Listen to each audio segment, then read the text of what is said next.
At para sa ating mga balita, pinakamalaking drone attack ng Russia, sumablay sa Ukraine. At kasalukuyang leader ng Hamas, patay na, buong pamilya, winipe out ng Israel.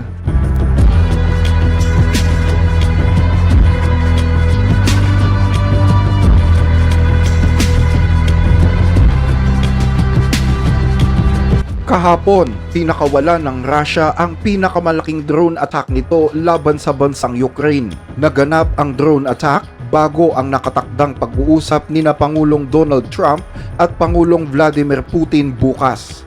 Matatandaan na hindi natuloy ang nakatakda sanang paghaharap ni Zelensky at Putin noong Huwebes, May 15, dahil sa hindi pagsipot ni Putin sa pinag-usapan.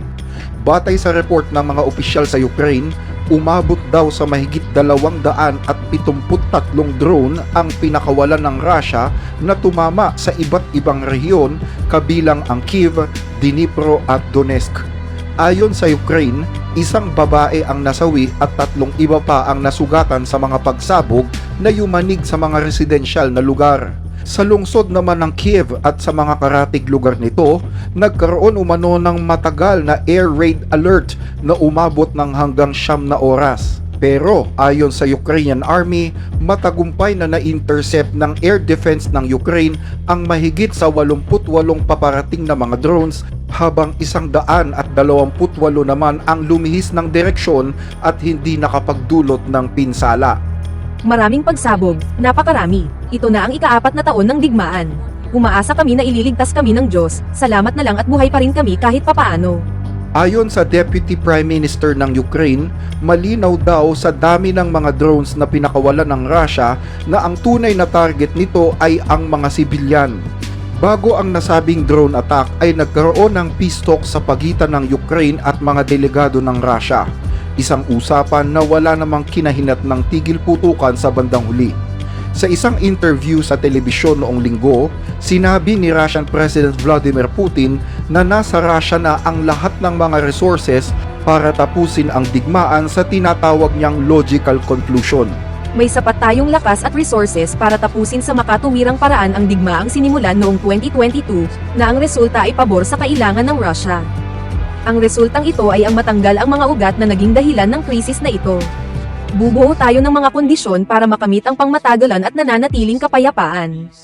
At syempre ang kasiguruhan na protektado ang Russia, pati na rin ang pagtataguyod ng mga interes ng ating mga mamamayan sa mga teritoryong iyon. Sinabi ni Pangulong Donald Trump ng Estados Unidos na balak niyang tumawag kay Pangulong Vladimir Putin ng Russia ngayong Lunes, May 19. Pagkatapos nito ay makikipag-usap naman daw siya kay Pangulong Vladimir Zelensky ng Ukraine.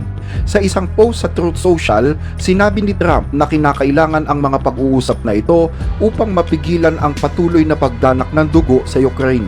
Samantala, nagkita naman sa Roma sina US Vice President J.D. Vance at President Zelensky ng Ukraine. Ito ang kauna-unahang pagkikita ng dalawa mula nang magkaroon ng mainit na pagtatalo sa White House noong February 28 ng taong ito. Pinag-usapan ng dalawang lider ang sitwasyon sa frontline. Ganon din ang paghahanda para sa pag-uusap ni Trump at Putin at ang posibilidad ng pagpataw ng mga dagdag na sanctions laban sa Russia kung hindi matutuloy ang tigil putukan. Nagkamay ang dalawang lider sa inauguration mass ni Pope Leo XIV sa Vatican kahapon ng umaga at kalaunan ay nagsagawa sila ng isang pribadong pagpupulong. Sinabi naman ni German Chancellor Friedrich Merz na siya at ang iba pang leader ng European Union ay may balak daw na makipag-usap kay Trump bago ang nakatakdang phone call nito kay Putin. Ayon kay Merz, sinabi din daw niya ang planong ito kay US Secretary of State Marco Rubio. Nagkaroon ako ng pagkakataon na makausap si Pangulong Zelensky ng medyo matagal habang papunta kami sa St. Peter's Basilica. Nakipag-usap din ako kay Marco Rubio tungkol sa naka-schedule na tawag bukas, at ngayon ay napagkasunduan na namin na muling makikipagpulong kasama ang 4 na pinuno ng Estado at pamahalaan, pati na rin ang Pangulo ng Estados Unidos, bilang paghahanda para sa pag-uusap na iyon. Bukod rito, pinangunahan naman ni Italian Prime Minister Giorgia Meloni ang isang three-way meeting kasama sina US Vice President J.D. Vance at Ursula von der Leyen, Pangulo ng European Commission. Ang pulong ay nakatuon sa ugnayan naman ng European Union at ng Estados Unidos.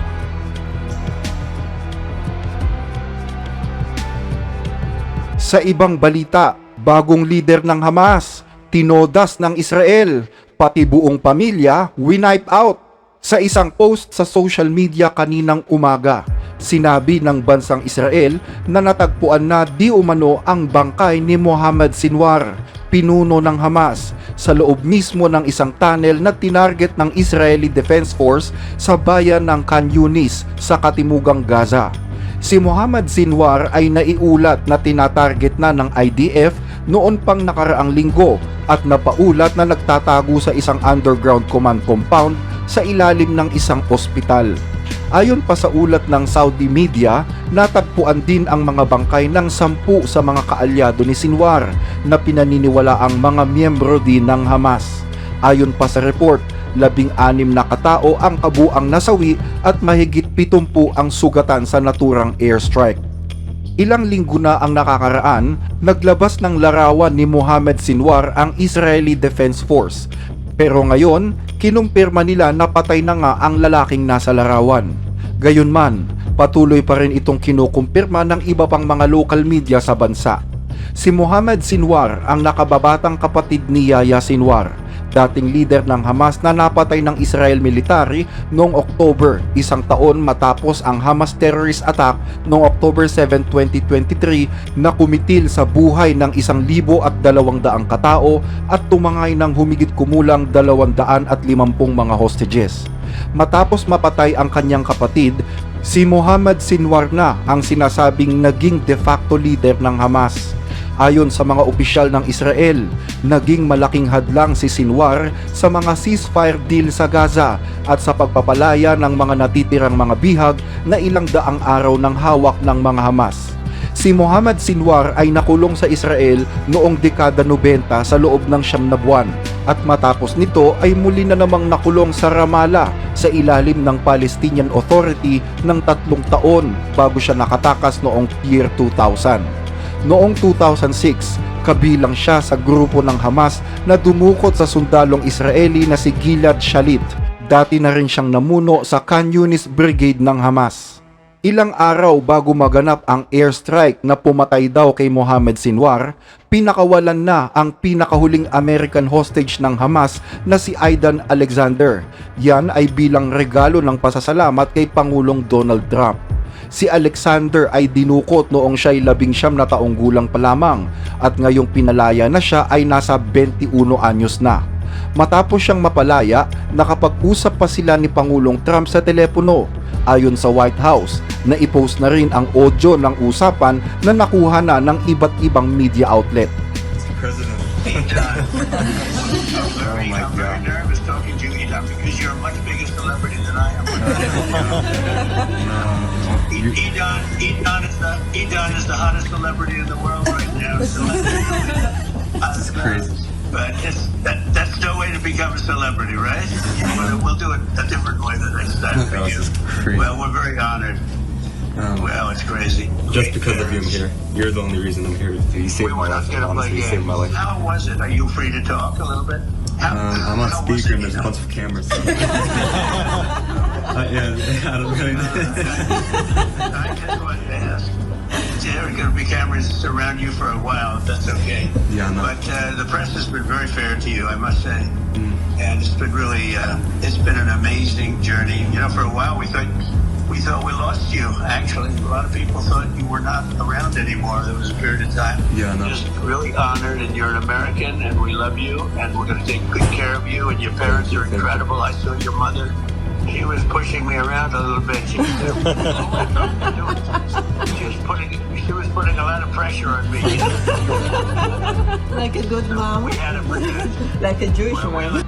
Kaugnay pa rin ng balita ng pagkakapaslang kay Mohammed Sinwar, isa pang kapatid na Sinwar ang tinamaan din sa patuloy na pambobomba ng Israel sa Gaza, si Zakaria Sinwar. Batay pa sa ulat, hindi rin umano nakaligtas ang kanyang 3 anak na lalaki na nasawing lahat sa mga pagsabog. Si Zakaria Sinwar ay propesor ng Modern and Contemporary History sa Islamic University sa Gaza at kapatid ng yumaong political leader ng Hamas na si Yahya Sinwar. Malulubhang sugat ang sinasabing tinamo ni Zakaria nitong linggo ng madaling araw matapos tamaan ng pambobomba ang kanyang tolda sa Nuseirat Refugee Camp kung saan namatay din ang kanyang mga anak. Noong una ay naglabasan ang mga maling ulat na nasawi si Zakaria sa pagsabog at sinabing inilipat daw sa isang morgue noong madaling araw ang kanyang katawan. Pero kalaunan, nadiskubre na buhay pa pala siya at agad na dinala pabalik sa intensive care unit kung saan siya nanatiling nasa critical na kondisyon. Samantala, agad namang isinagawa ang libing ng kanyang mga anak makalipas ang insidente ng pambobomba. Patuloy pang inaalam ng media ngayon sa Israel ang tunay na kalagayan ni Zakaria. Hanggang dito ang ating mga balita. Regular naming binabasa ang inyong mga comment, kaya huwag mag-atubiling i-share ang inyong opinyon sa mga napapanahong issue. Maraming salamat po sa inyong pakikinig.